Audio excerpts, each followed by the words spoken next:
Good morning. Hi, Angela. How are you? Or good afternoon, good evening. It's actually 11 p.m. here. Oh, wow. Amazing Okay, how yeah. we are talking like all across the globe. I love it. I love it. Hi, Steve. Hi, Charlotte. Welcome, welcome. Hi, Charlotte. Can everybody hear me? Yeah. Yes, I can. Nice to meet you, Charlotte. Nice to meet you, Linda. I Yes. enjoy your post very much. Very positive. I'm glad to hear. I'm glad to hear. We have more people coming in. Now, as usual, I really don't know who comes, who doesn't. Sometimes we have people RSVP and then last minute things change, or sometimes we don't have RSVP and people just come, which is wonderful, which is nice surprise. So yeah. Nice. Yeah. It's early morning for you guys over there, yeah? Charlotte, where are you? I am in Apple Valley, Minnesota, which is just south of Minneapolis, St. Paul. Gotcha. I'm on Long Island in New York. I was there in June for a little while. Had an amazing time. Good. We Welcome have to my more, city. we have more friends from New York, from the eastern side. We have friends Brian. from Canada.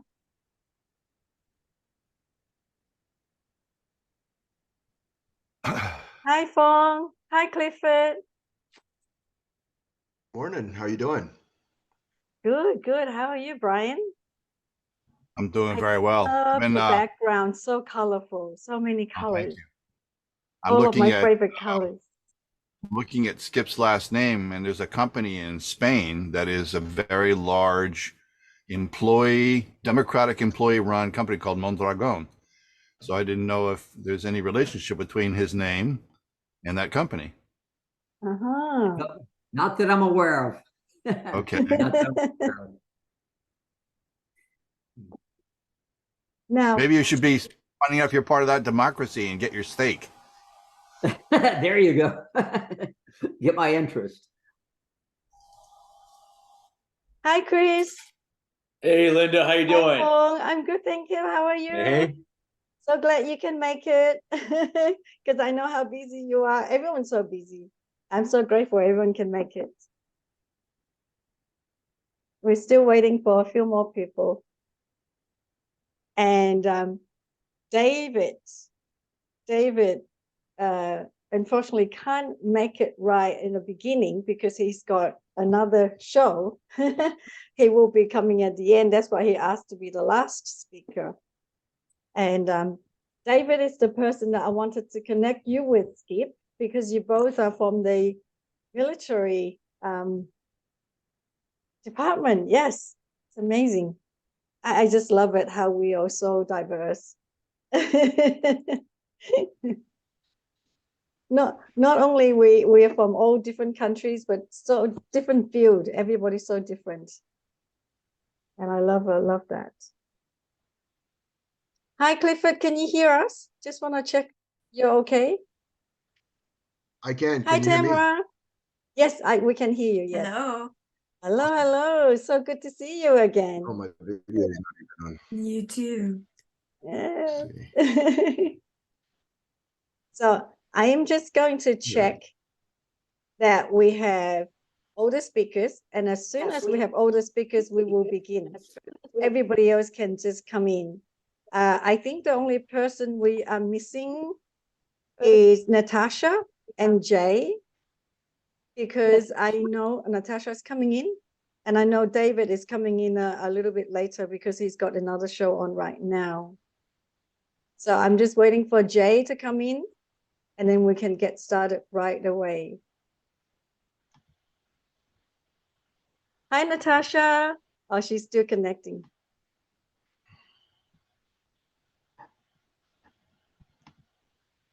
So let's just have a quick hello to say where you're from, which city. I'm from Sydney. Apple Valley, I'm on- Minnesota. I'm on Long Island, New York. I'm from the city of Long Island also. Ah, Oh. the city of Long Island. Neighbor, let's get together for coffee. What part? I'm in Bayport. Okay, I'm in West Hempstead. I grew up in Garden City, so I'm a transplant. I actually went to Garden City High School and Garden What City year? Elementary School. What year? I'm a 77 graduate, so I'm dating myself. Oh, you know my family. Linda George, Angela Vecchio, Marianne Vecchio. Oh yeah, yes. Linda George and she and I talk, well, not as much Hi, as used to. baby. Good to see you again. Hi, Linda. Hello, hello, hello. And we're only just waiting for Jay. As soon as Jay come in, we'll get started. So we were just saying a quick hello to say where we're from. And I think Chris is from New York as well, right? Connecticut, right outside of New York. Yeah. And Skip? From the Dallas area.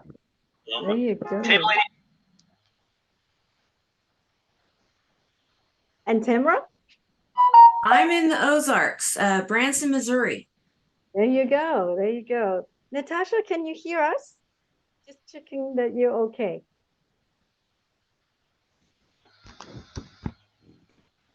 Davey, what about you? Where about you from, Davey? Which city? I am in Sebring, Florida. I'm kind of like dead center of the state, just below Orlando and directly between Tampa and just north of West Palm Beach. There you go. Cool, cool, cool. Alrighty. It is 11:03, and I think we're going to get started. I just want to quickly introduce a little bit about Three Hearts, because we're going to be celebrating our 4th year this year. So this is not the original Three Hearts meeting. This is the alternate format, which is the speakership. This is the Three Hearts, one connection away. The idea is that we're all just one connection away, and we should all reach out to each other. And so I just want to show you a bit about Three Hearts, a clip about Three Hearts. And then we're going to show, I'm looking at the board as well, in case Jay is coming in and anybody else is coming in. And then we're just going to quickly, Fong's going to quickly explain to you how the 7 minutes work. We're going to base on the Toastmasters 7 minutes format, and it's really fun. It really, really gets us to stay focused. So, hi, Natasha. We can see you now. Can you hear us? How's it going? Good. We're going good. You're looking great. So, which Thank city you. are you checking in from, Natasha? Alabama, close There to you Mobile. There you go. There you go. Okay. I was expecting some friends from Europe, but they haven't come in, so that's okay. We're just going to get started. So, Natasha, I'm just going to quickly show a bit about Three Hearts, and then we're going to get started. Okay? Can everybody see my screen? Yes. Yes. Cool. Welcome to the Three Hearts, One Connection Away. And I'm just so grateful that you all can make it. So I just want to quickly share with you. Actually, I need to share the sound first. Let me share again with, I just have to click the sound and then we can, okay.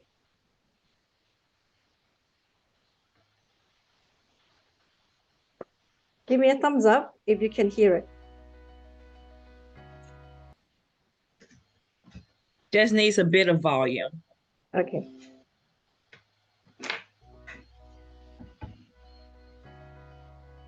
Can you hear it? What I just want to say is, I think it's just one thing, Three Hearts, bringing hearts together, bringing hearts that, don't have to burn out together.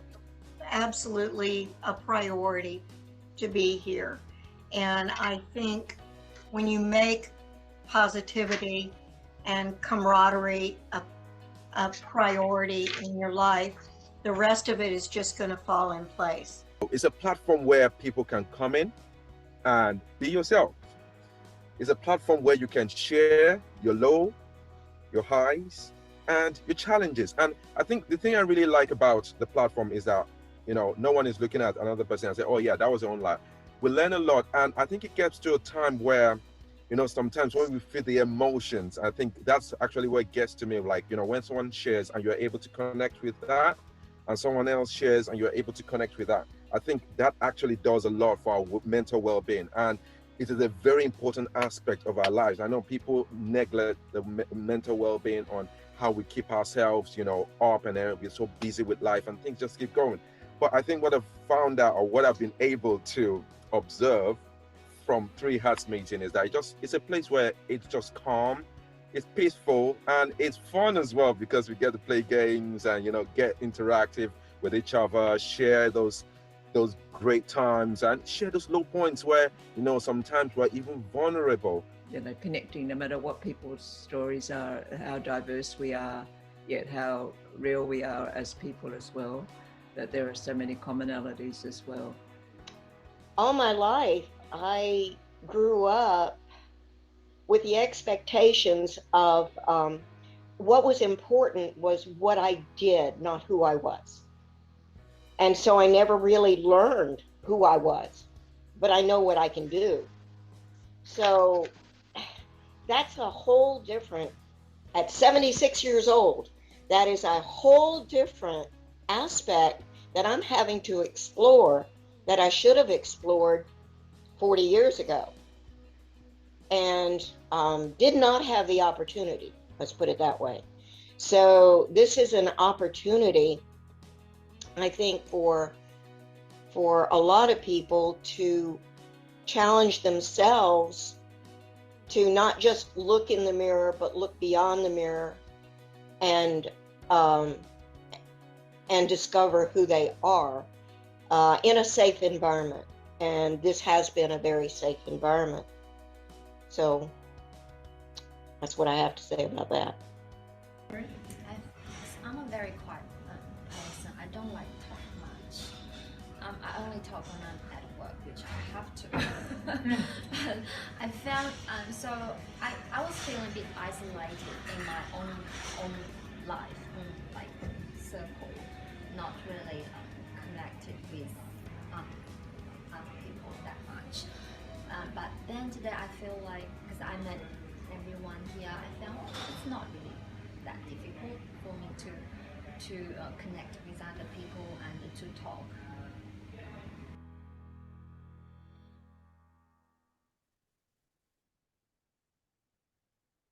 We did that at the end of our second year. And so I thought I'd just share a bit with everyone. So this month, we're going to celebrate our 4th year. All righty. So we are going to get started right away. And before we get into it, Fong's going to explain the 7 minutes format so that everybody can keep to time.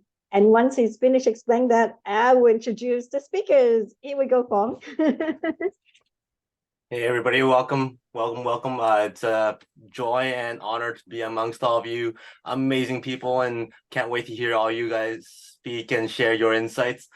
So yeah, Linda tasked me with keeping everybody in track. So I'm the messenger mainly. So don't be upset at me if I go, hey, it's time to stop talking. But to alleviate or try to reduce that awkward moment as much as I can, what I'm going to do is, so everybody has about 7 minutes to speak. When you are hitting the 5-minute mark, I'm going to give you a green background. If you're hitting a 6-minute mark, you're going to see a yellow background. And when you are, 7 minutes, time's up, well, you should probably start wrapping up. So if you see red, that's time for you to, maybe I should stop talking. And yeah, that's how we're going to go. If that's okay, everybody can see my screen. Good. Thank you, Fong, for explaining that. So today, we won't go on your long bio because I know everyone's amazing, and don't worry, everybody will look you up, okay? So I'm just going to introduce you very briefly as in the poster, and we just get right into it. Is that cool? And everybody is welcome to share your link, whatever, in the chat. You're welcome to do that. So we're here for the real thing. Time's precious. And I'd like to introduce our first speaker, our amazing Fong Chua from Canada. He's the host of the Peak Potential Show. And I've been on his show twice. He's an amazing guest. You all should get connected with him. Anytime you're ready, Fong, here you go. Awesome. Thank you very much, Linda. And I've had the pleasure of having a couple of you on my show as well, Christopher. It was great having you on the show, and I can't wait to have the rest of you on my show. And I love connecting with as many people as I can. Now, I know our topic is about procrastination, so let's get right to it. How has everybody felt this familiar before, where you go dan dan dan dan, and it's like 5 more minutes, dan dan dan, another 5 minutes. I'm sure we've all felt that. Or maybe this, you know what? I should really start on that book. But on the other hand, there's only 3 more episodes of Jack Ryan to finish the entire series. I'll probably binge that first. Well, we all procrastinate. Even the best of them procrastinate. So the thing is, the key is, how do we reduce that time between deciding to do something and actually doing it, and then completing that task? It's reigniting that motivation to get us started, and also getting us progressively finishing that task, so that we don't have that long drag out time where we're, I don't want to do it. Like, I know we've all had that feeling of, oh, I'll run tomorrow. I just changed. I just showered. I'm not going to run now. How do we eliminate that thought process and reduce that time? Now, from my experience, if it's out of sight, it's out of mind. If it's silence, that also equals absence. So we have to find a way to constantly put something in our mind's eye all the time, or we can hear it all the time in our heads, either in real life or imaginative. Maybe a floating head's always on my side saying, hey, you need to do this. Or it's my phone that keeps on reminding me with dings saying, hey, I need to finish my book. Hey, I need to go for a run. Now, from my experience, there's been 3 main levels of how do we reignite that motivation. 1, it's going to be self-implemented. 2, it's where you're committed to someone or a course or a schedule.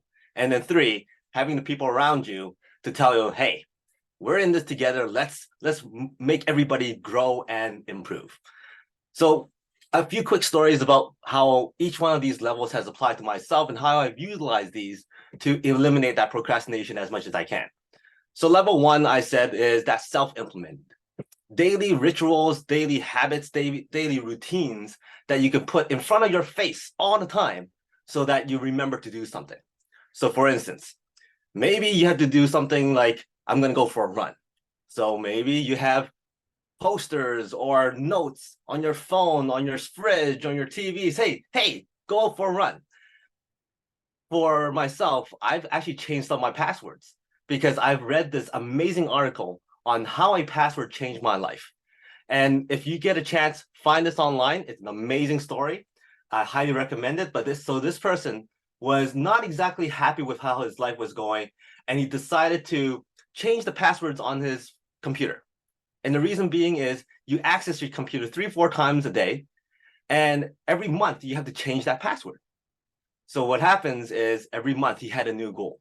Every month he changed his password. Every time he goes to his password, he reminds himself what I need to change. And throughout that year, some of those passwords that he put up there was absolutely incredible because it really changed everything. So here are some examples that he used to change his life.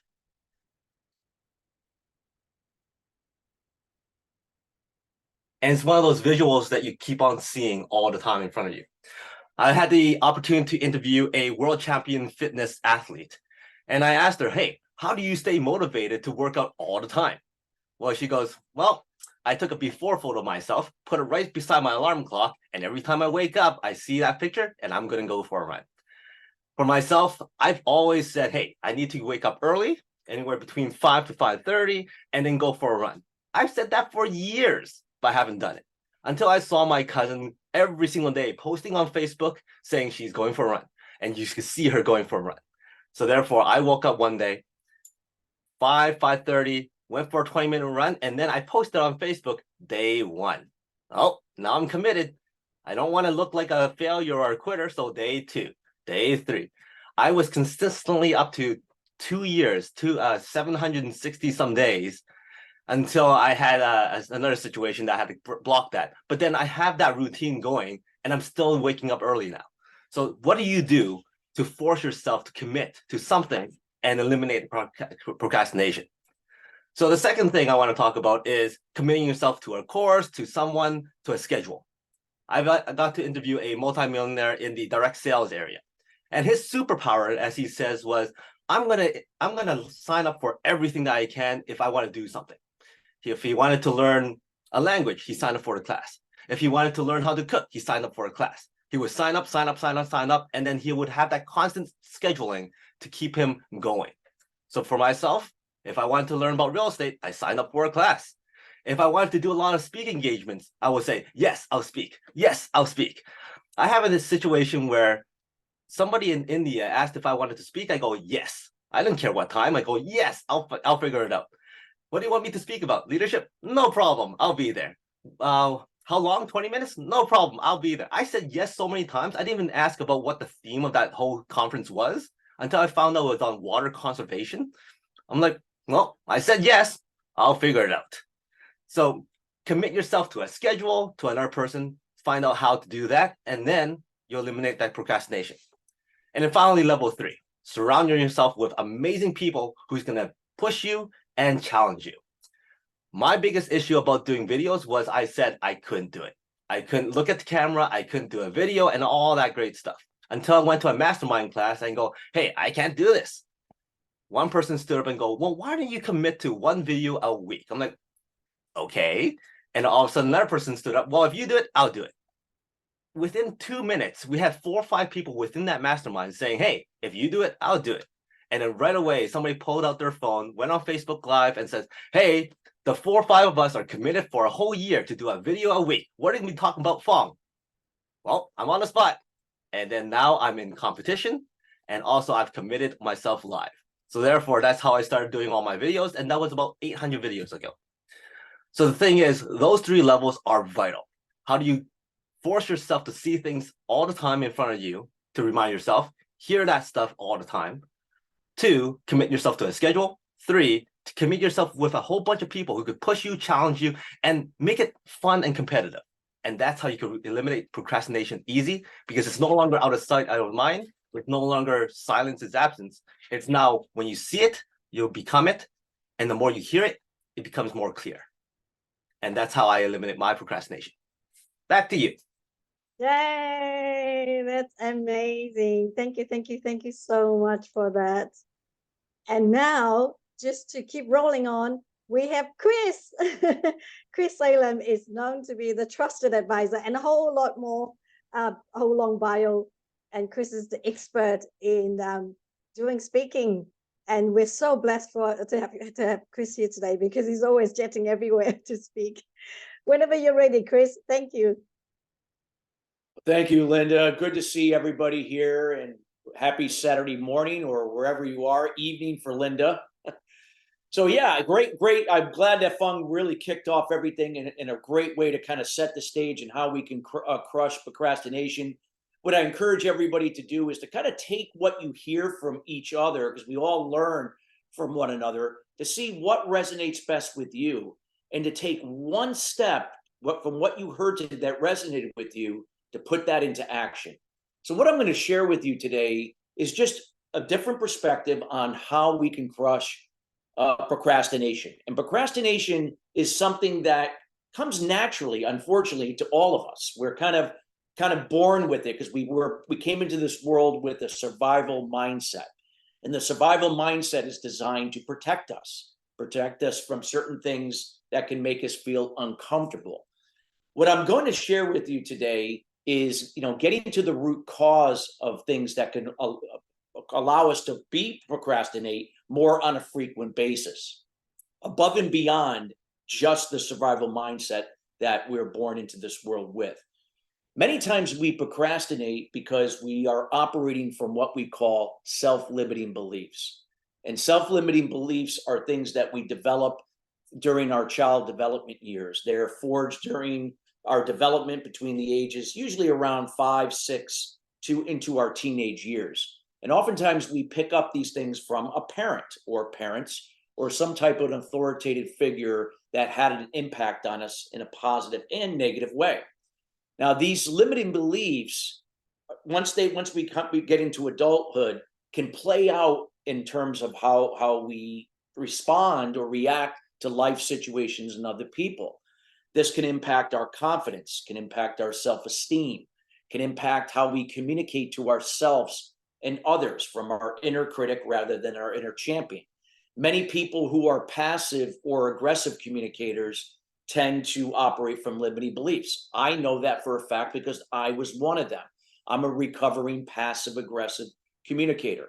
When I was passive, I tend to say yes to everybody. I went on my way to please and enable everyone for the sake of getting your validation to say, Chris, thank you for helping me, because I didn't get it growing up from my father. Now, where does this all play into procrastination?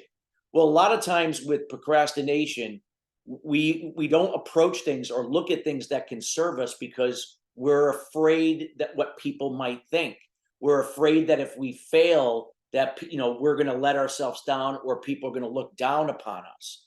And many times, again, that's going back to those self-limiting beliefs from our childhood, because it's impacting, again, our decision-making, our communication, our ability to take risks, ability to take massive action. But if we can get to the root cause of those self-limiting beliefs and remove them and rewire the way we think, we can change and how we can now take procrastination for what it is and reduce it. Never going to eliminate it entirely, but you're going to reduce it to the point where you're not going to allow your head to be operating your day-to-day. Because if you do, that part of those limited beliefs that are part of your subconscious mind are going to dictate what you do each and every day that are keeping you from fulfilling your prophecy, what you're striving to accomplish, and not living up to your full potential. So what are some ways that we can go about offsetting procrastination? Well, how we can offset procrastination comes from starting with our foundation. And how we develop our foundation starts with how we think, and that is moving ourselves from a fixed to a growth mindset. A fixed mindset operates in the past and the future simultaneously. That's where limiting beliefs thrive. It's triggered by fear. When something triggers fear in you, we have a tendency to hold back. We resist. I can't take on that project. If they only knew that I'm really not as good as they think I am, then they wouldn't have even considered me. So I'm going to find a way to kind of shy away from it or come up with an excuse why I couldn't take that project on without letting them to lead them on that I could still do it, but I'm choosing not to do it. What we have to understand here is those are our self-limited beliefs that are operating behind the scenes. So how do we go about removing those self-limiting beliefs? We have to change our thinking from the past and the future, from fear into the present moment. So how do we do that? Well, the present moment is the ability to now think from intentions rather than expectations. Expectations thrive in the past and the future. They're tied to outcomes. You're getting caught up in the control you can't control, versus from intentions, you can control that in the moment.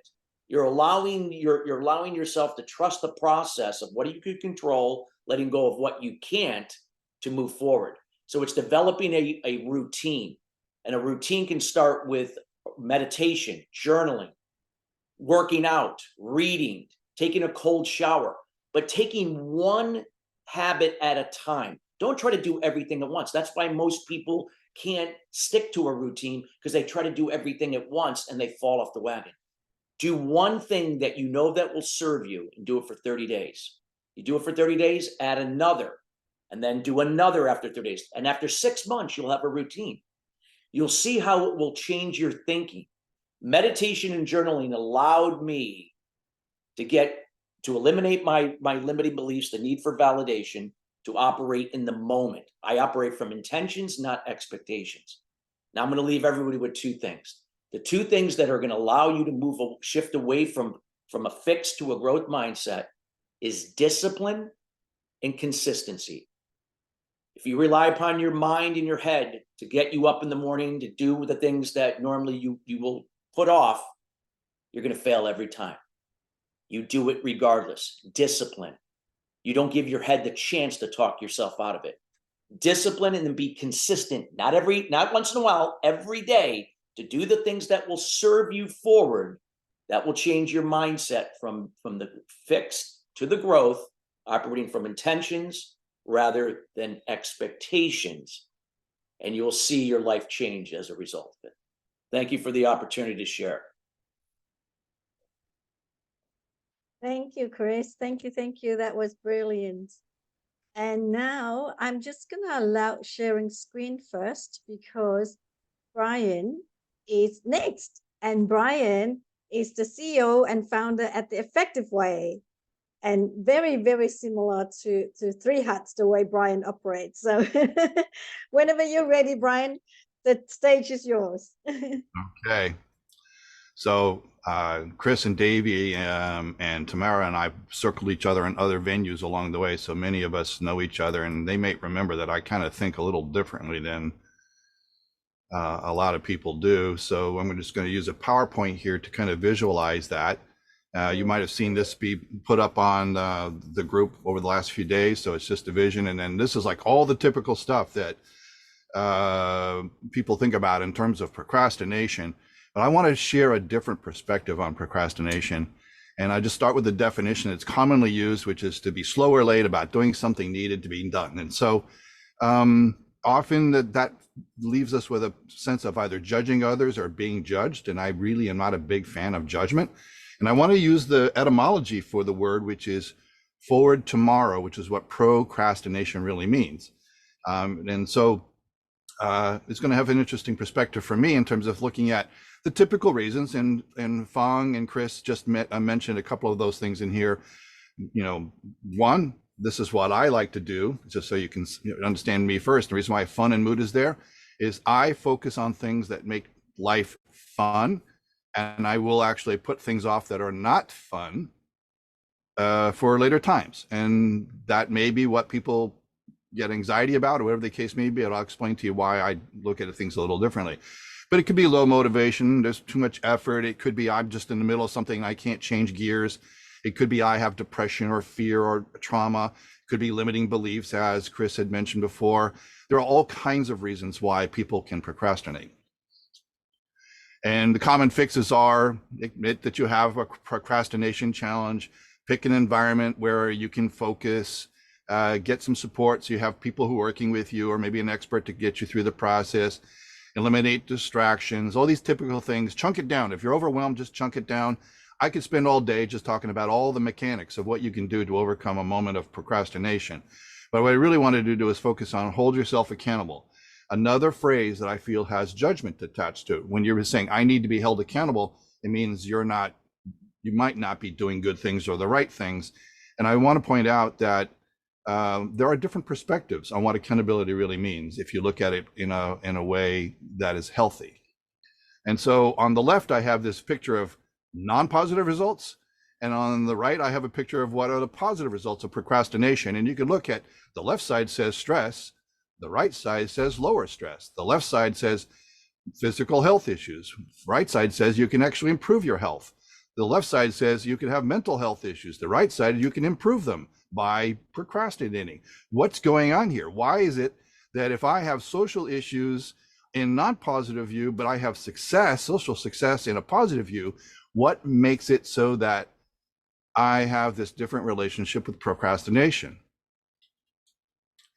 And I want to point out is that there's a level of resistance attached to the mechanism of procrastination. I'm judging it, it's bothering me, I have anxiety out of it, all these other things. And I want to encourage people to look at another point of view, which is embracing procrastination. If you're resisting it, it's still a powerful opportunity. You get to, there's huge pointers to substantial personal challenges like limiting beliefs, as Chris talked about, like maybe needing reminders, as Fong had talked about. And yet it could also be deeper things like untreated traumas and trapped emotions, and maybe even some deep-seated fears that are attached to whatever the tasks or projects are that are at hand where we are procrastinating. And the opportunity to learn why and how procrastination has actually been part of our experience is what is causing the issues, and we have an opportunity to release those things. And when I talk about releasing those things that are underneath the hood, is that it gives us huge amount of freedom, and there's attachment of joy that goes with that freedom when we learn to release those things we're resisting. By the way, for those who don't know, I'm also a hypnotherapist. So I look at the human condition in a very, very rich and deep way and look at what it takes to make it so that somebody is not getting traumatized by their own trauma, but they actually get a chance to move out of the path or whatever that is and get moving forward. So I focus on freedom to a great deal. So what do we do if we're embracing it? Still an opportunity. Embracing procrastination may be huge because it's still a pointer to possibly substantial issues in our lives.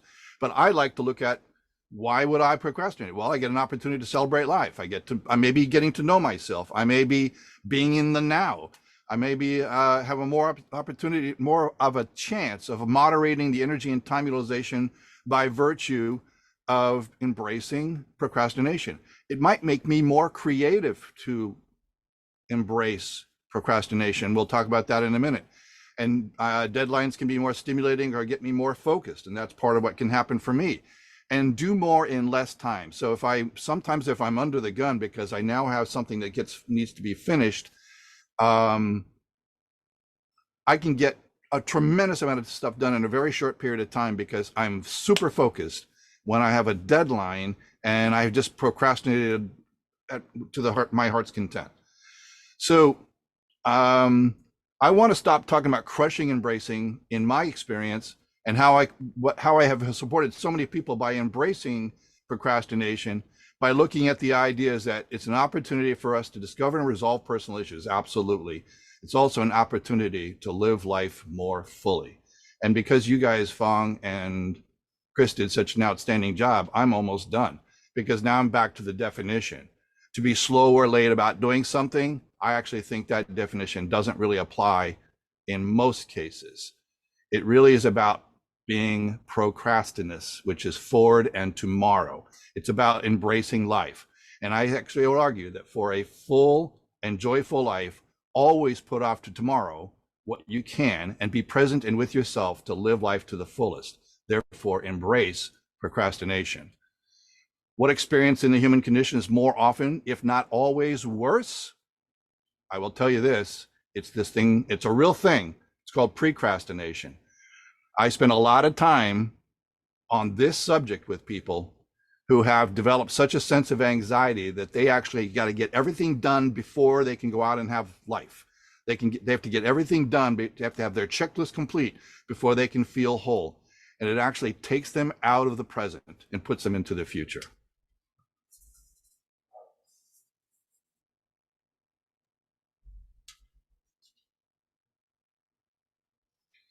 I can stop sharing for you now. There you go. That was wonderful. Thank you so much. I feel like we needed you to speak last. That was amazing. Thank you. I think if I spoke last, I would have less to say. So I don't know. Maybe it would have been a good thing. Thank you. I hope everybody don't mind. Anybody knows Linda knows by now I'm very casual. I'm very casual and I'm all about joy and fun. Thank you so much, Brian. Now we have Clifford.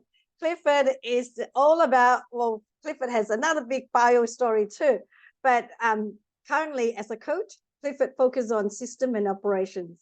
So anytime you're ready, Clifford, all yours. Awesome. Hey, everybody. How you doing? I'm curious, is anyone here a foodie by chance? Can I get a show of hands? All right. Perfect. I'm a big foodie myself. I was actually very overweight kid and I had to lose my weight. And what's so interesting about life is sometimes it's not even about learning things. Sometimes it's about remembering things. You know, we talk about all these lessons that we learn, but the truth is we kind of know them. You know, we kind of know what we're supposed to do and what we're not supposed to do. And as I've gone through my journey, I've realized the power of story. You know, the story hooks the mind. Questions hook the mind. Participation hooks the mind. And so as I'm going through my journey, you know, I became an athlete, a coach. I've worked with a lot of people on the journey. And wouldn't you know, my challenge came back. And I was eating chocolate chip cookies every single day. And it was fun. Brian, I was in that procrastination phase and I was enjoying it. I was trying to kind of use the habits to keep myself away from the chocolate chip cookies. I would make sure I would only buy one pack and make sure I had to go to the store and had to use energy so that I would think about, well, I have to reserve energy, so I shouldn't go get those cookies. But sure enough, I was getting the cookies every day. And I got to the point where I actually started using my son. He was a culprit because he was 3 at the time. And I'd ask him this goofy question, knowing that he would say yes every single time. Son, do you want some chocolate chip cookies? Yeah, Dad, I do want some chocolate chip cookies. So my mind would go, well, since he wants them, I have to make them now. So I'd go to the store, and this was happening for 6 weeks. And I finally said to myself, I'm done. I'm done with these chocolate chip cookies. Now, as we talk procrastination, we have to have, at least for me, I need a reason to why I'm doing what I'm doing. If I don't have a reason to do it, I'm going to keep doing it.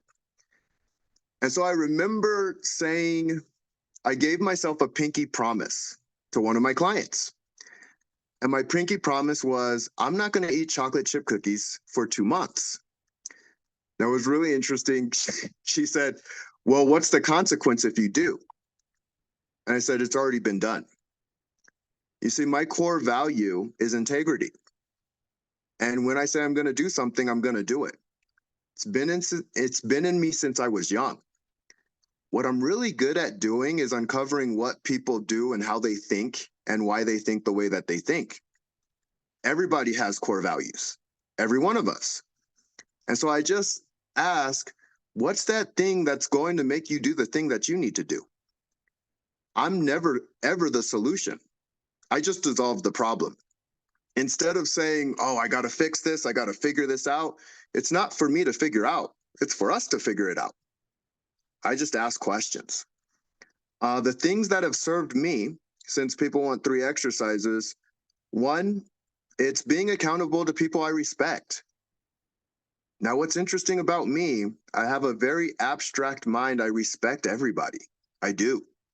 There's people who teach me what to do, and there's people who teach me what not to do. The funny thing, in the beginning of my journey, there was more people who taught me what not to do. As I've gone further and further in the journey, more people teach me what to do. And the reason being, we're all here for a reason. We're all here with complete intentionality. And so my tribe turned into more of an intentional tribe. You're all intentional people and you want certain things. So respect to you for even being in a room like this. The other piece is I give myself a consequence. And the consequence I give myself is, I don't listen to my brain. My brain doesn't, well, sometimes I do, but most of the time my brain doesn't support me. It keeps me where I'm at. And what I will say to my brain is, we're going to get done what we need to get done, even if we get it done at 12 at night. So we can either be really, really tired and get it done, or we can get it done right now. And there's been times I've been really, really tired to get it done, but my brain doesn't like that very much. So make sure not to let that happen again. Well, he's going to do it anyway, so I better just get on board with him. The brain can work with you if you allow it to work with you. Talking about someone who fought in the UFC, like the brain has its pullback, but it'll work with you if you allow it to work with you.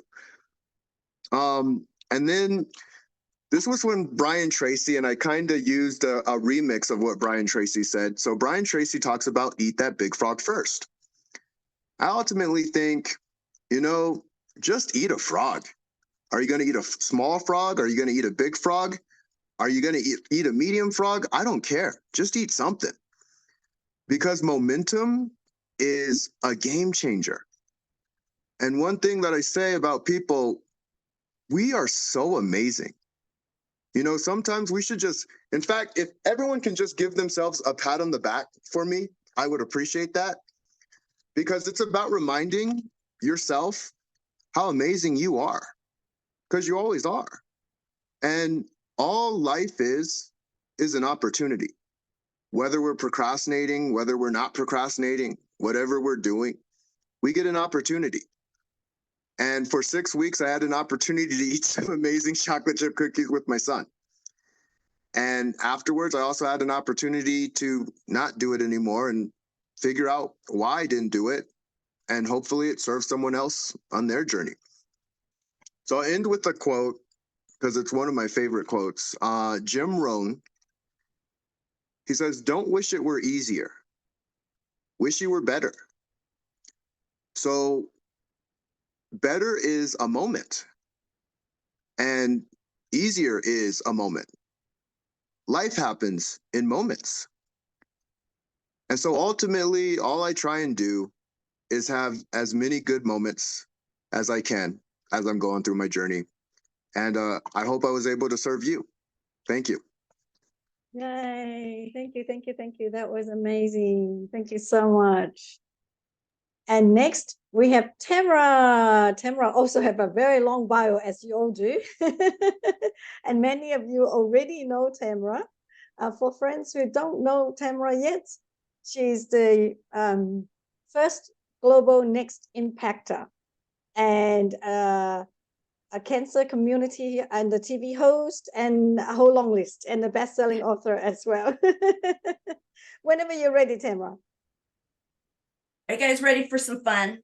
I mean, we kind of touched on it and I saw who was going to be talking about this. And since we're all talking about it, I am all into, yes, taking the notes and getting the keys and the tools and everything. Yet today, I want to talk about being a big kid.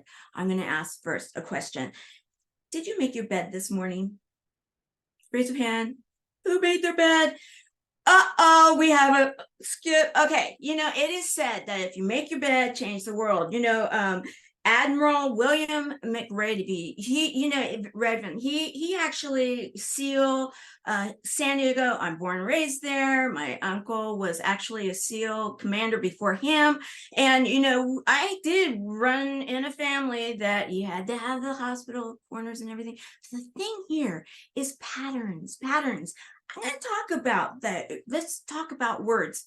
Words matter and tapping into our big kid because it's been mentioned here. And that patterns of our childhood and such things. Well, you know, we're going to talk about vision. And yeah, I'm putting my glasses on because, you know, I have 3 things also. And as it was said in my bio, I'm about community.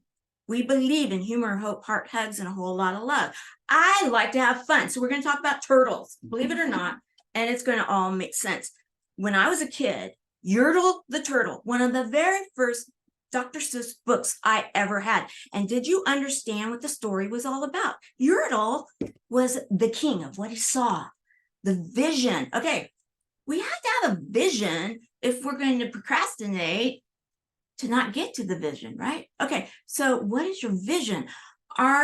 We have the third eye, we have the pineal gland, we are vision creatures. You may learn by vision, audio, or kinesthetics, but the vision. So Yertle taught us that he was the king of whatever he saw, but he was building his kingdom on the back of the other turtles. That was not a good way to build the kingdom.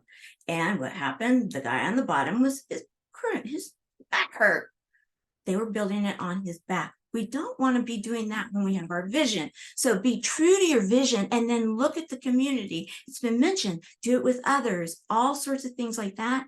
Yet, where are we coming from? And our heart has a brain and we need to understand. So the vision, when I was a little girl, people couldn't understand me. I was the tallest one. My mom made me wear hand-me-downs.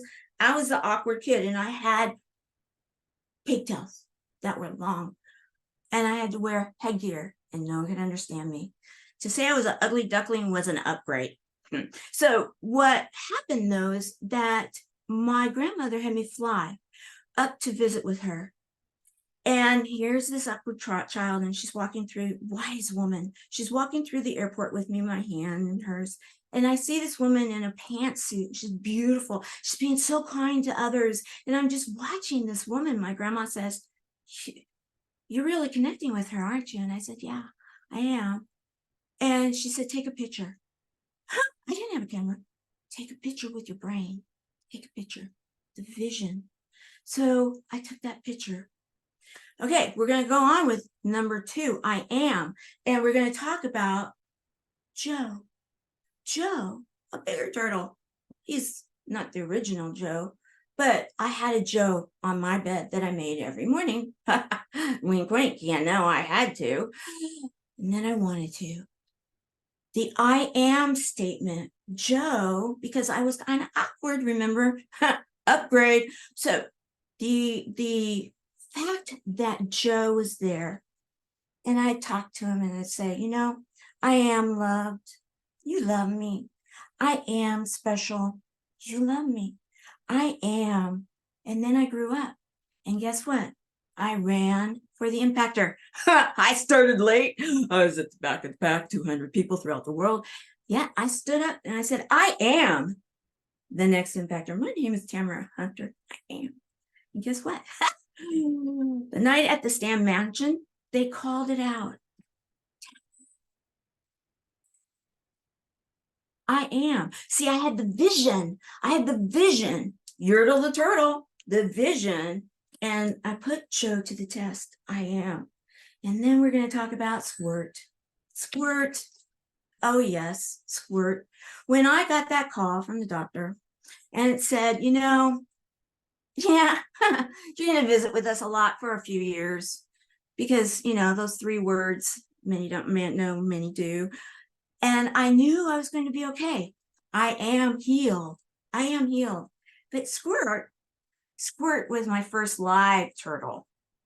And when I went through my cancer journey, the chapter in the life, now I'm on to other chapters in my life. Yet my doctor said, you need some, like, to look out the window. And immunity issues, pre-COVID, I was put in isolation. That's why my community. Yet it was like, look out the window and see green. So my family built a turtle pond and Squirt was my first turtle. I was so excited I'd look out there. Squirt. Well, the thing about it is that he decided to go on a walkabout. He was gone. He was gone for a year. I went through my treatment. I'm like, Squirt, where are you? But every morning I'd still make my bed. The habit, because you see, to have the vision and the I am statement, you need to put action in. So I'd make my bed. I would do the daily work. And Squirt came back when I celebrated my 1 year. He went on his walkabout. Who knows where he was? But he was out there doing his daily action. I believe in blocking. I believe in checking in every morning. And I actually do something with it with my workbooks. I do. That's how I get things done. And so procrastination is maybe just, you know, words. We can overcome. It's just like Brian was saying, embrace, don't give it power. And then have vision, I am, and then put it into action daily. And guess what? All things are possible. Our hearts have brains, and so do you. We are the ones that will change the world with our hearts. I absolutely know it. Thank you. Thank you. Thank you. So wonderful. We absolutely do. That's why 3 hearts, we're all here. Thank you. Thank you so much. And next up, we have Angela. Angela also have amazing background stories. But here we go. The short bio is she's a visionary consultant empowering people and brands. Whenever you're ready, Angela, the stage is yours. Hey, everybody. I mean, what can be said that hasn't been said by you brilliant people? I'm sitting here like crossing stuff off my list of things to say because you guys all pretty much nailed it. So my name's Angela DeMarco. I call myself a visionary because my whole thing is looking at the big picture and helping people look at their big picture. But what I want everybody to do is take a moment to either mentally or write down something that you're currently procrastinating on. It could be something in your business, something personally. Just think about something that you don't have to share it. Don't worry. No one has to know, but not the thing that you want to start, but just something in your daily life that you're like, ugh. And for me, mine is doing my monthly billing, my personal billing, you know, my online banking. And I always am like down to the last minute. I don't want to miss the minimums and the dates and the stuff, but I can't stand it. And but Christopher hit it on the head with the finding the root cause, because where does that come from for me? And this is what I want you guys to do. I want you guys to think about why you're procrastinating. Like, try ask yourself the question. Well, it's a reminder of my bank account and what's in there. Okay, that's one thing. But what is that? Why? But why? Well, it's I'm for the first time in a marriage where my husband is the primary financial person and I'm not financially independent. Why does that bother me? Well, it's affecting my self-worth. Why is my self-worth determined on the money in my bank? Well, and you keep tracking it back. And when you look at and you find that cause, that thing, okay, so my self-worth, well, why don't I feel that my contribution to the family is a dollar value and equal? Like, how is this affecting my self-worth? And when I think about all the stuff I do in the house, could I invoice what it is that I do all in the house? And then my bank account would be like, and what, so then if that's the case, and I'm doing all of that, then what's the problem? You know what I mean? And getting to it. So for me, procrastination is really about something that we're fearful of, something that we don't want to do. But if it's stuff that we don't want to do, but we have a vision of what the big picture is, if we can understand what the whole goal is, then we don't procrastinate because we know we got to do it. I personally do not love changing a poopy diaper, especially one of a 2-year-old who's eating real food. It is absolutely disgusting. But my bigger picture is to take care of this tiny human in my care. And so I will do whatever it takes to make sure that he is well, happy, and whole, and comfortable, and clean. So I will change his poopy diaper. There's no procrastinating. There's no like, oh, I don't want to do this. So the things that I don't want to do, I seriously, like, it's about the bigger picture for me. My co-founder, Dana, she said something really good. She said, if you don't know what's driving you, then you're not driving. So it's time to take the wheel back on your life, right? You have to figure out what's motivating you and turn procrastination into inspiration. Take those things that you don't want to do. Like if it's about running, if it's about health, okay, what's the long-term goal here? I want to be here for my children. I want to be here for their children. Like that's my long-term goal. And is that good enough? It's not about like how I physically look. No, I want to be healthy, well, and whole. I have a goal to live till I'm 126 years old, just so you guys know, because I think it'd be super cool on my tombstone to have 3 century span. It's a weird thing. I don't know why, but it's a goal of mine, but I'm not doing much about it. I am not doing the health thing. I am not doing the things. So my procrastination on those things, I'm not keeping picture of my bigger goal. But with businesses. So we have this program called Core to Credo, and we help businesses kind of like reinfuse culture in their brand, like help people feel happy about going to work every day, feel happy for leaders to feel comfortable. And the reason why they don't do these things is because they're procrastinating, because it feels like the ship is too big to turn around, or it's just not possible. It's just the fear of what could happen. So if we can just help people by starting small, what was it?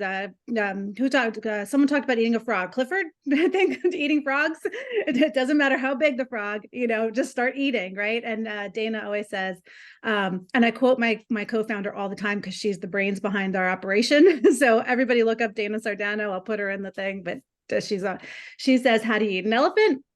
One piece at a time. So when you have something that's totally like, finding the root causes, understanding the bigger picture and vision for what you have to do and want to do, turn that procrastination into inspiration to achieve your goals.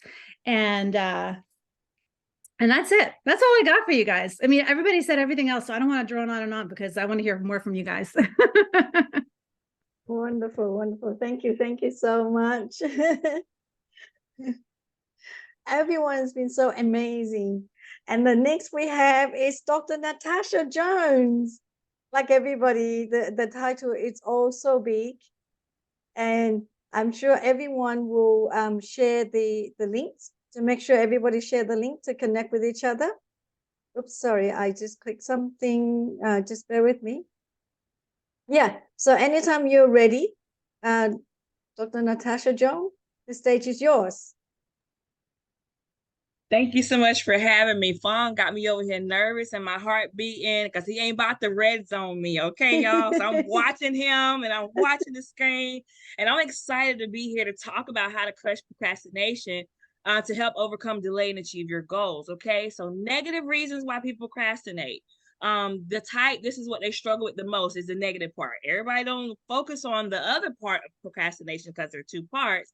It comes from just putting things off, as we know, because sometimes we just don't want to do them. We just be honest with ourselves. We just don't want to do it. And also, when you're dealing with negative procrastination, it stems from laziness, to be honest, and it gets us in trouble down the line, if we can just be honest, right? And it's also stemmed from a fear of failure, from being a perfectionist, or even from just lack of clarity. Sometimes we just don't have unclear goals and we hesitate, and it delays us taking action. So 3 steps that I have used that have helped me along with my clients is step number 1, be able to break the task into manageable chunks. Just divide and conquer, okay? Break large tasks into smaller tasks, and it prevents you feeling like you're overwhelmed, and it increases that sense of accomplishment. Number 2 is what I love to do, is called the lure method, L-U-R. Lure means to listen to what you are doing, okay? We can listen to everybody else, but why you ain't listening to you, okay? Listen to what you are doing, understand, which is the you, understand what is it that you want to do, and then the R means to respond. You don't know how to respond if you don't understand, because you don't know how to listen. So there's a process to get where we need to do. If you need to break it up 25 minutes, work on your task, 5 minutes, do something that you like. And what that does, it makes your productivity even more greater. It'll minimize that procrastination because you are resting your brain, you are resetting your subconscious, and then you're relaunching that mindset in hopes to cancel negative procrastination once and for all. Have a supportive environment. That means phone down and priority up. Sometimes that phone will get us in trouble, and we have to put that phone down and put our priorities up. And step number 3, we have to practice that self-compassion. Be kind to yourself. Forgive yourself and move on, okay? If you procrastinated in the past, forgive and commit to have a great future. I'll always tell my clients, put your own mask on before you try to save everybody else, okay? You're on the plane, put your stuff on, and then try to save somebody else. The second thing I want to talk about as part of this procrastination is positive procrastination. That's where we put things off to do later because we can book it in our calendars, or we can set a deadline. And one thing about why we procrastinate positively is because we are creators, okay? We have creativity. We procrastinate positively to give our minds time in our subconscious to work on creative solutions, okay? And we also, number 2, we're able to task priority positively. So procrastination in that area helps us to task them that what's truly important and what's not. Okay, what really do I need to be doing? That's why I'm putting it off, and what's not. And number 3 with that is making that decision making, allowing our space for more times, more thought-provoking thing that forces us to focus. It helps us make better decisions. It helps us be more creative, and it disables being perfect, because nobody's perfect, but we're all striving for excellence. So whether you are procrastinating negatively or whether you are procrastinating positively, I have a surprise for you for those who are ready. I have created a 14-day, okay, 7 days of a self-reflection, a busting plan. And I'm going to give it to you. I hope you got your pen and your paper, because guess what? We're getting ready to bust procrastination straight in the head. Number 1, day 1, self-reflection, okay? Spend time journaling, spend time thinking about your thoughts, your emotions. Day number 2, set those clear goals. Know what you want to do, break them down into smaller chunks. Day number 3, I want you to be able to manage those chunks, okay? Day number 4, create a supportive environment, that environment that you want to be around. Declutter your space. Practice that time management with day number 5. Choose a task on your list and set a deadline for it. Day number 6 is identify those negative and positive triggers, because we all have them. Journal your thoughts. I love writing stuff down. Think of ways to avoid those negative triggers and leverage the positive ones. Okay.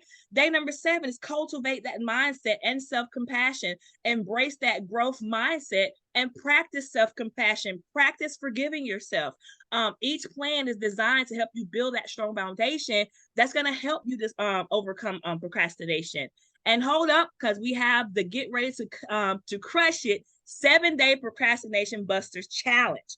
Day number 1, I challenge you to take a procrastination selfie.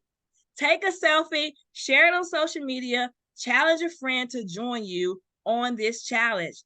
Day number 2 is declutter your space. Make it warming, make it inviting. Women, put your candles, put your colors. Men, spray cologne. I don't know if you do candles, but if you don't do candles, make your atmosphere welcoming, that you want to be in that space and you don't want to leave that space. And it helps to decompress, and you feel welcome in your own space, because sometimes we don't even feel welcome in our own space. Okay. Day number 3 is tackle those techie temptations. That means to be zone free, hide the devices, disconnect the Wi-Fi, and rediscover who you are. Day number 4 is the task of tug of war. List 3 things that you've been putting off and get to it. Day number 5 is creative chaos. Gather all your supplies together, create something fun. Okay. Day number 6, positive procrastination parade. Go through the house, go through the office, spend 30 minutes diving into new activity. Just have a parade at learning something new. Okay. Day number 7, celebrate and reflect. Go get you the biggest hamburger you want, or go get you a keto diet. Whatever you want to do, celebrate that. Okay. Once you understand how to use this 14-day Busters Challenge, you'll put the pro in procrastination, because you are the pro and you can conquer everything that is assigned to you. That is so cool. Thank you, thank you, thank you. That was firecrackers, I call it. Thank you so much. And next we have Jay. Jay also have amazing title that I cannot tell you all. I let him tell you himself. But just for now, for here, Jay is teen and young adult leadership coach. But there's so much more to Jay than just those few words, like all of you. We all have amazing long titles, but that's just a little bit about Jay. Anytime you're ready, Jay, the stage is yours. Hi, everyone. My name is Jay Elhorst. I'm the owner and creator of Mapping Destiny, and I deal with a lot of teens and young adults, helping them create their future. And Dr. Jones, that was a perfect speech you just gave. Next time, don't use my stuff. No, I'm just kidding. You did perfect. That was great. All of you have done perfect today, which was great. For mine, I do a lot of metaphor talking, do a lot of talking with younger children. So with mine, with procrastination, what I like to tell the young kids is, you are the hero of your own story. You are the superhero of your own story. And when you are the superhero, think about what that superhero looks like and what you want him to act like, what you want him to respond to. And the thing is, most people will not see a superhero. Well, it's not me today. I don't want to do that. I'll put that off till later. No, the superhero, when he hears somebody in distress, when he hears something that needs to be done, he jumps into action and does it. So with that, when I was younger, I played high school sports. I also was a firefighter when I was younger. And the thing within sports and firefighting, there was always, with sports, there was a whistle. And didn't matter if you were tired, if you were struggling, didn't matter what was going on, you had to put everything to the side and you had to respond. Same thing as being a firefighter. Once that fire alarm went off, it didn't matter if you were sleeping, didn't matter if you were eating, whatever was going on, you had to jump up, respond, and react. And time management was a huge part of, especially being a firefighter, getting into that suit, getting all your equipment, getting that truck, and getting out the door. My fire chief gave us 30 seconds. If you weren't in that truck in 30 seconds, you were gone. And so just getting that development, that was a habit that was created in your mind, getting those small steps, creating those everyday motions. So like, for example, getting up and getting out of bed and fixing the bed, that was a great example. I love that story, the story of making your bed. So with what I do every morning is, so I have an alarm clock set, but it's a certain alarm clock that I have just for morning time. I don't use that alarm clock for any part of the day, just for the morning. So just like when I was in sports or when I was a firefighter, every time I hear that alarm, I would just pop up. I don't sit there. I don't think about it. I put everything to the side and I just pop up and I go and do something that makes my mind engage, whether it's going to go make a pot of coffee, it's going to go take a shower, it's going to go, I go and do something. But the thing I don't do is I don't turn on my cell phone. I don't turn on my cell phone. I don't turn on something that's going to put your mind to sleep. I do something that's actually getting your body moving, up and active. That's what you want to do, because your mind is very easily distracted, especially when technology is turned on. And that's one thing you want to avoid. So be that superhero, be that thing that pops you up, whatever the task is. Just get up and start moving. And have those little goals. I love that part. I don't remember who said it was. Well, it was Dr. Jones. Have those goals set every single day, those little mindsets. So don't think about, oh, well, I have to go be at work at 8 o'clock in the morning. No, get up and just say, I have to get in the shower. Okay, next, I have to brush my teeth. It's just those little goal sets. They're not hard to do. But the thing is, once you have that little checklist in your mind of I got it done, it just makes you feel a little bit better, makes you feel that little bit more confident, and it gets you to those activities a little bit more faster. And the thing is, practicing those every single day, especially on a normal day, will help you during the hard, stressful days. And the thing is, when you're dealing with stress, depressions, things like that, those type of things will actually help out because you're actually bringing something, making that a normal part of your everyday life. So when you're dealing with stress, you don't have to sit there and worry about it. Your body's already in the mode of popping up and doing it, because we are creatures of habit.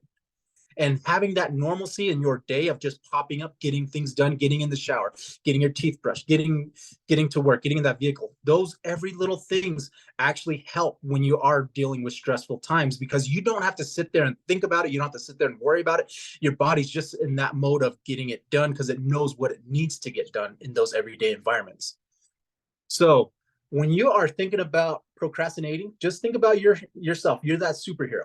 What is it that you want to accomplish? What is it that you want to do? What is it that needs to get done? And what is it that superhero is going to have to do to make sure that those things actually get accomplished? And when you think about that in that environment, it actually takes you yourself out of, well, I don't know if I can do it today. I don't know if, so think about it in superhero's mind. The superhero is going to get it done regardless of what he can and cannot accomplish that day, what he can and cannot do. He's not going to procrastinate about it. He's going to just get up and get it done. And that's the type of mindset that we need to have going into procrastination. It's not thinking about it. It's just acting and getting it done.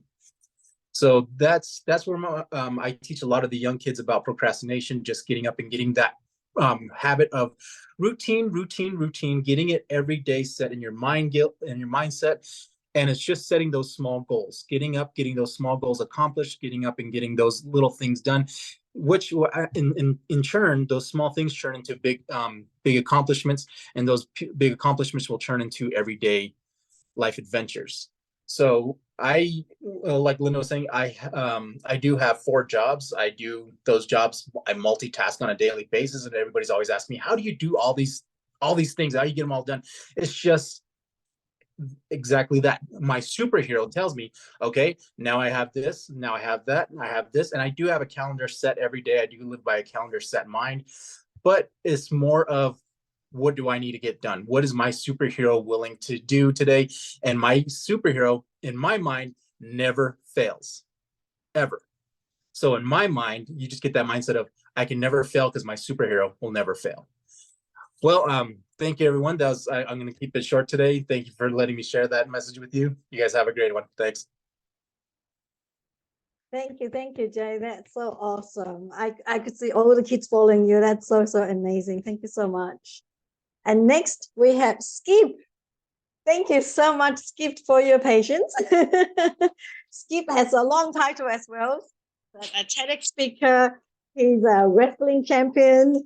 He's ex-serviceman, and he's an MD. The list goes on, like everybody. Thank you so much, Skip, for being here. It's amazing I thought we were gonna miss you, but you made it. So thank you so much for showing up.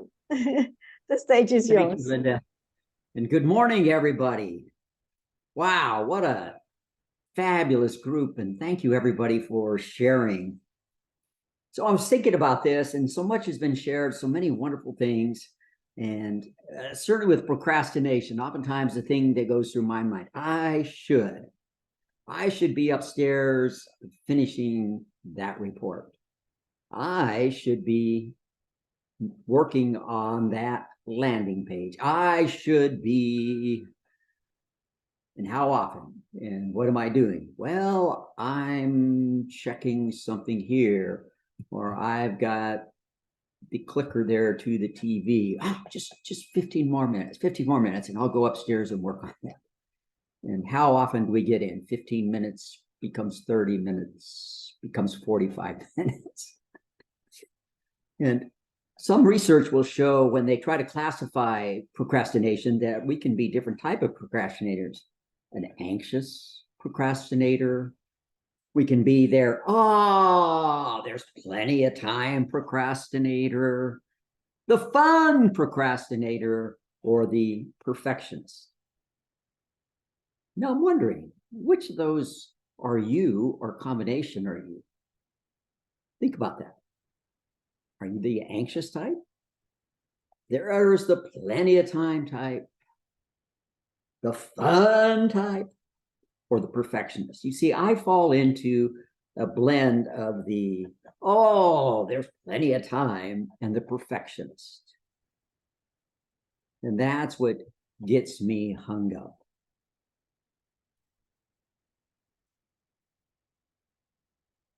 But let me step back and share a little story, and then I want to talk about a study that was done there.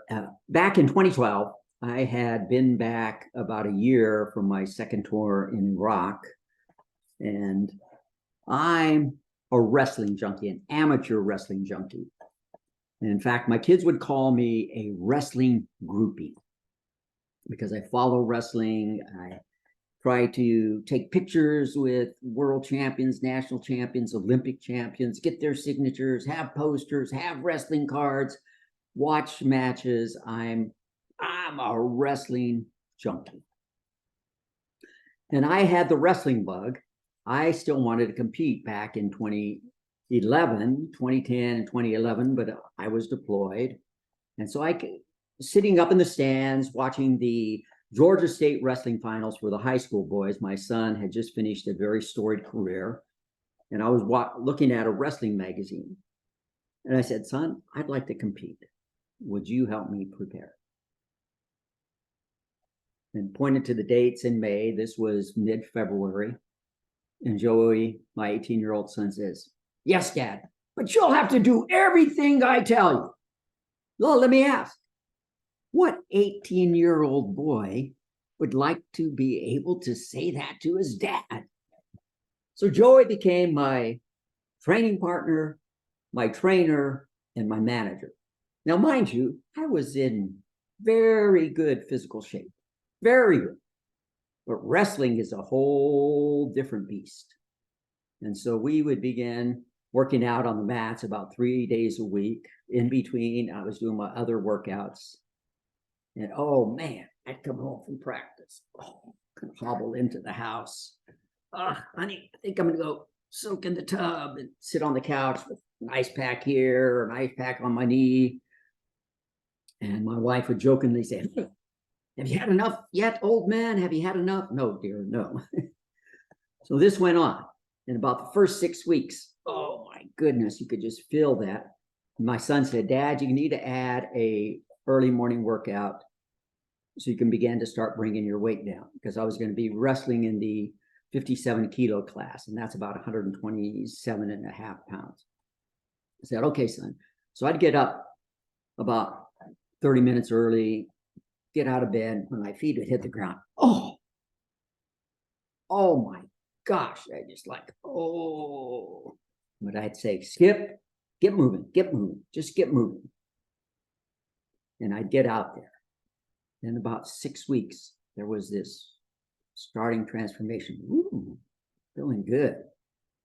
And about that time, I went out one day and it was like, oh man, I am feeling good. And I remember saying out loud that day, son, you better bring your A game because the old man is feeling good, really good. So why do I share that story?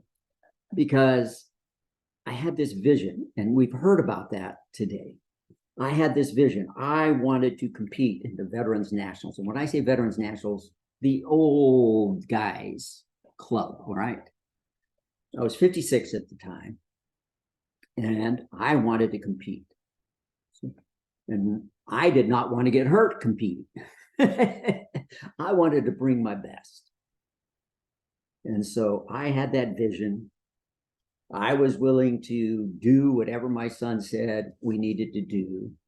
I rearranged my schedule so I could get to practices. I modified my diet. My son caught me one time. I'm in the pantry and I thought, oh, I'm looking for something with some protein. And I took out some beef jerky. And this is as we're getting closer to competition time. He goes, Dad, you can't be eating that. That has too much salt. That'll make you retain water. You know, the soup Nazi. No soup for you. I mean, he was tough on me. But I listened to him. He was my accountability partner. He was my coach. He was my trainer, like I said. I did what my son said I needed to do. And he was a great training partner. He's a fabulous trainer and coach. And we trained hard. So I had my vision. I did what he said. I implemented those daily steps, day in and day out. I had to start lighter and progressively work up from there. And then we traveled to Tucson, Arizona in May. We wrestled, we competed, and we won a national championship.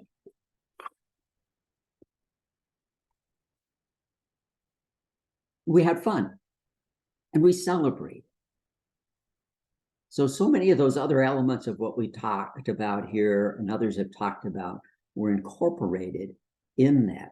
Just doing it day in and day out, that consistency, doing it, keeping that vision in mind, having fun doing it, having fun in the journey. And that's one thing I want to stress here. Have fun in the journey. You know, we talk about it. You've got to enjoy the suck. You've got to enjoy the grind.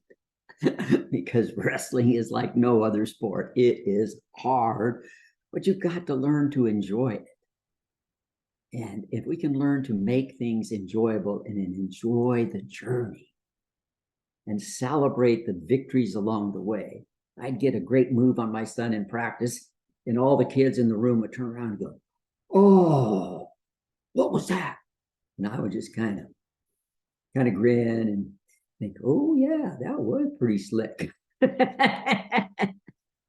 And that was a moment that I would celebrate and laugh about to myself, celebrating the journey. And then of course we celebrated together because I was doing that with my son. What a great opportunity to spend time with my son before he left for college later that year. Celebrate the success. And the study I wanted to share as I wrap up was how procrastination is linked to some issues: anxiety, depression, stress, pain, ADHD, and unhealthier lifestyles, and delays in seeking help for mental health issues. And this was a longitudinal study that was done on over 3,500 students at 8 universities in and around Stockholm.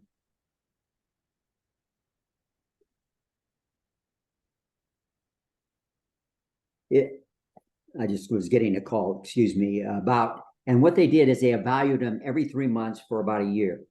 And procrastinators were found to have decreased mental health and decreased physical health. And students with increasing levels of procrastination had more disabling pain regarding their shoulders and arms, worse sleep quality, more loneliness, and more financial difficulties. Now, remember, when you look at studies like this, it doesn't mean that it's causative. There's this strong association. That's one thing you have to remember with a study like this. That association doesn't mean causation, but there's that profound association they found here. But the other thing they found with this is that cognitive behavioral therapy, so a type of talk therapy, rewiring the brain, and we've had others talk about this, a type of therapy that works to change your mindset, to change your thinking, to rewire your brain, cognitive behavioral therapy, was effective treatment in helping these students. So again, procrastination can affect us on so many levels. Think about it with these college students. It affected their mental health issues. It affected their sleep. It affected their finances. It made them more, it was associated with more loneliness. So a profound effect on various spheres of their life. So having that vision, what's your vision today? What's something you've been wanting to do? Is there something you've been wanting to do? I've been wanting to do that for a period of years. I found that opportunity to do it. I seized it with all gusto, enjoyed the journey, and celebrated the success. Thank you for allowing me to share. Thank you. That was so awesome. So much. Also, I feel so excited and heartwarming at the same time. I feel like a kid in the candy store. It's so amazing. Thank you so much. Now, David, the other David, who is the military millionaire, unfortunately woke up unwell. But here we are. We've got Davey Williams here. Davey is a speaker and a coach and many, many more other titles as well. The stage is yours, Davey. Thank you so much for joining us. Well, thank you, Linda. And I just want to preface this, everybody. By the time I'm done, you're either going to thank Chris Salem for inviting me, or you're going to blame Chris Salem for inviting me last night. Awesome insight. I know, Tamara, it's great to see you. I love you. It's always great to see you over there. Linda, so good to see you again. For those of you that don't know me, my name is Davey Williams. I happen to have the privilege and honor of calling Chris Salem my business partner and one of my closest friends as well. So I am going to kind of piggyback on some of the stuff that Chris said and everybody else. A lot of mic drop moments, and Brian Baird, shout out to you as well, and that crazy brain in between your ears, always dropping nuggets of some sort. One of the things everybody's been talking about procrastination as an action, right? We're talking about like how we procrastinate with certain things. I'm going to kind of take this on a different route and talk about why we self-procrastinate subconsciously and how that inevitably affects us in our daily lives and habits. Now, Chris uses the word discipline. I heard that word discipline, habits come up a lot. Realistically, discipline comes from habits, which comes from a routine, right? There's always a process to get to where you want to go to. But we end up subconsciously, especially with people that want to become speakers or aspiring speakers or want to do something with stages, we find ourselves chasing something, right? We're always looking, right? Like if everybody right now, like we're all looking at each other on the screen and I see you, Dr. Natasha, smiling. I love your outfit, by the way, just awesome. If we're all seeing each other right now, well, if we all start doing this, we're looking, right? We're busy looking for something instead of seeing what is right in front of us.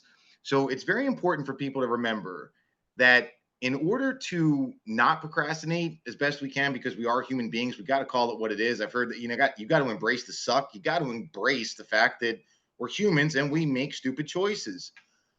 But you have to keep your focus in front of you and see one task at a time. You have to see things for what they are, because everything that's going on out here doesn't matter. So when you end up chasing something over here, well, you end up subconsciously procrastinating on something else. And then what happens? We create circumstance.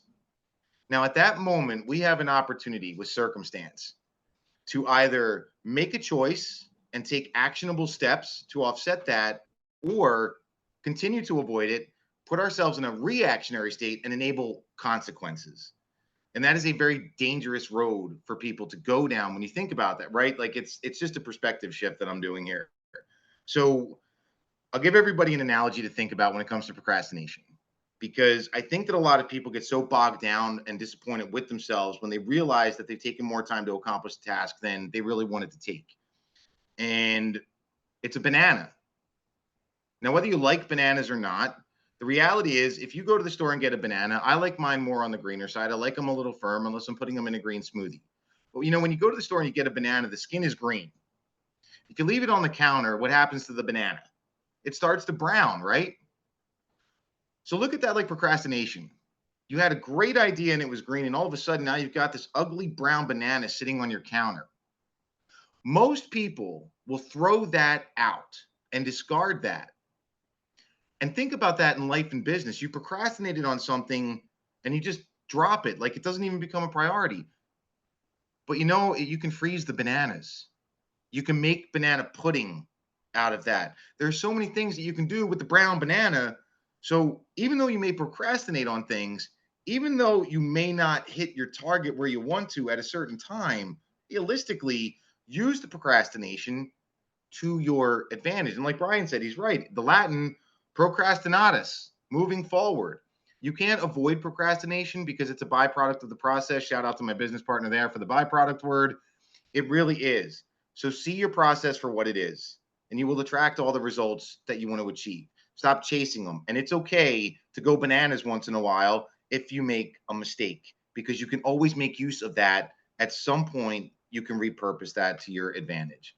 So hopefully everybody's thanking Chris for the last minute invite. If not, you can send all of your blaming concerns to the email address that he sent. And all kidding aside, Chris, thanks for the invite, brother. And Linda, it was always a pleasure to be here. And thank you guys so much for having me. Thank you. Thank you so much for jumping in last minute, unplanned, and do an amazing speech. Everyone covered every area already. I don't need to speak more. But if I may share my just one little bit, I won't go on for 7 minutes. I just find that the way I operate is very, very aligned with Brian and a bit of everybody's, a bit of the childhood, like Tamara said. I love your bedtime stories. I'm all about storytelling. So for me, if friends who know me know that I have achieved every single dream I have so far, touch wood, keep going. And largely that is staying with the childhood, like the childlike mind, and keep daydreaming and just go with the flow.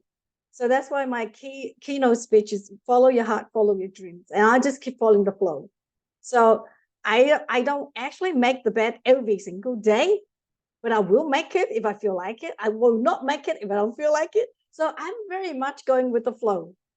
I go with the flow. I go with the energy. I go with the joy every single day. And it doesn't matter how hard that day is. I still have to find that joy factor. And it doesn't matter how crucial the deadlines are. We all have deadlines. We all have to meet the deadlines. I still need to feel into the energy. And that's how I live every day. Literally, simple as that. And so therefore, in my dictionary, I don't actually have the word procrastination. It's just go with the flow, go with the flow. And so, yeah, so I thought I'd just share that. Thank you, everybody. It's been so awesome. I was imagining that we have thousands of people behind us watching, and we will, and we do, right? It's just that a lot of times people can't show up in the live time zone. And a lot of our Three Hearts meeting, we never really share the recordings before for a number of reasons. But one of the main reasons is because we want people to show up live, right? Once you share recording, it's always like, oh, I can catch up. And so then, the tendency is they won't show up. But I feel like I'm going to make an exceptional decision this time. I'm going to make executive decision to make a sharing of this time because it's so phenomenal and it's going to help so many people. So if everybody is okay, we're going to share this. Is that all right? That will be so awesome. And so we will have regular meetings like this so that we all can share with each other, so we can all uplift each other, so that we can all keep winning. That's what Three Hearts is all about. Three Hearts is all about keeping each other in a positive state of mind so that we can keep winning. The original format of Three Hearts, we don't talk about work. It's all about you.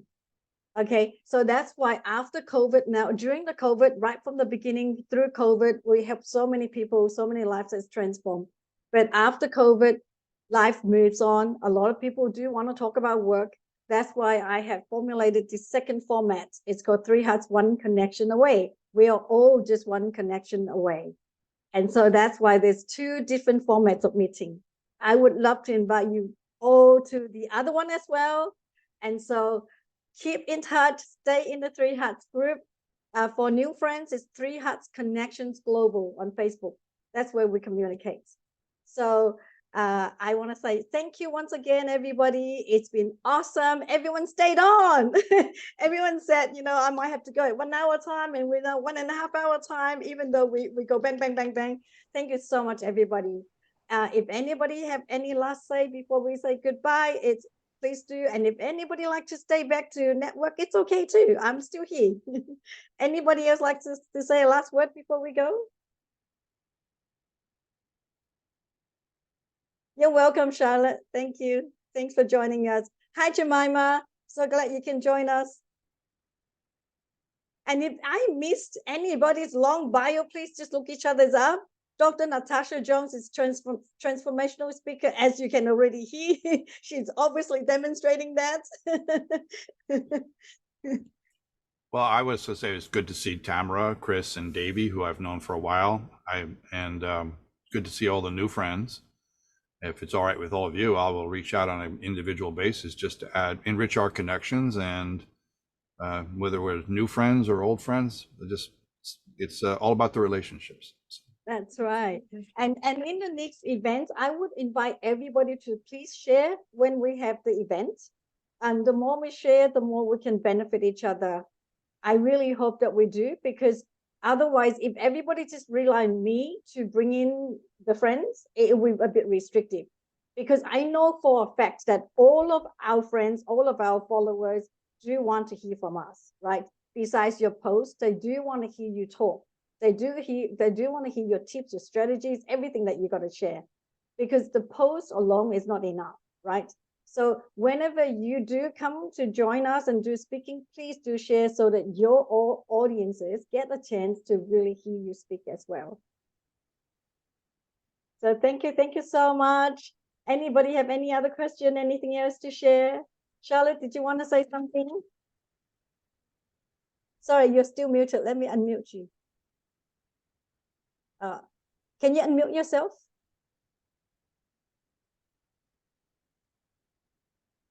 Sorry, you're still muted. Let me press. Can you try again?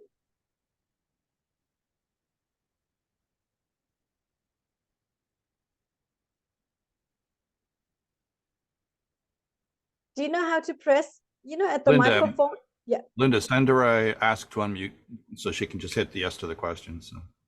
I did. I pressed, but it wouldn't work. So. Yeah. Charlotte, it's in the lower left-hand corner. You'll see a mute key. If it's got a red line in it, just hit that. It'll undo it, and you'll see your microphone with the green go up and down. Now you'll be off mute. The very first icon at the bottom left.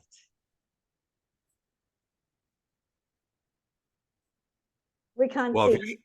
You gotta hold it higher. Or text it. Higher. higher. Oh. Okay, so she's got a technical issue going on here. Okay, so. All right. You can text us. You can say in the chat. Jemima, did you want to say anything? You know what we could do is we could try to read her mind and ask her questions so she could thumb up or thumb down. You can do that, Brian.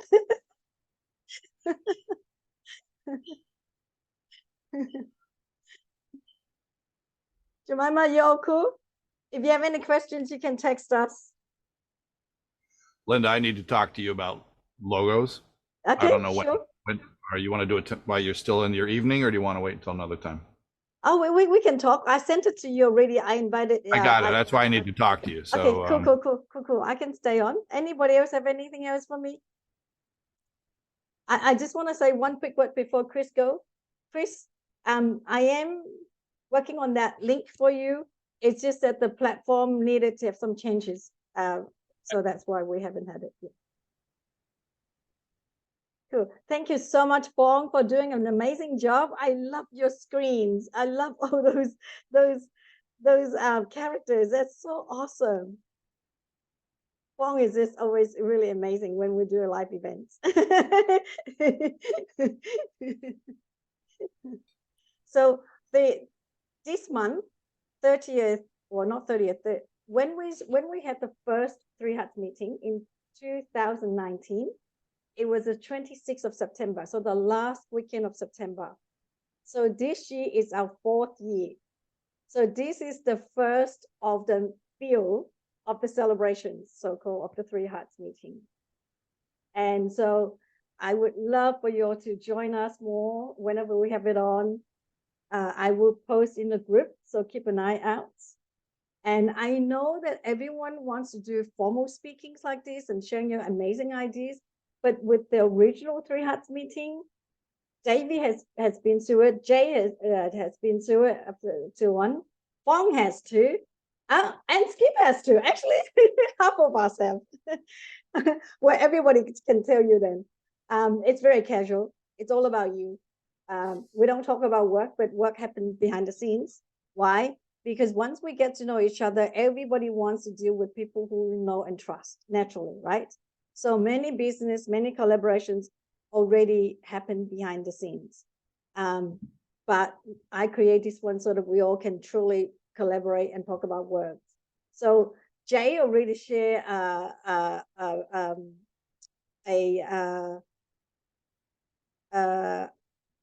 what he think at the end of the meeting. But would you like to share again, Jay? What do you think of the other Three Hearts meeting, the original format?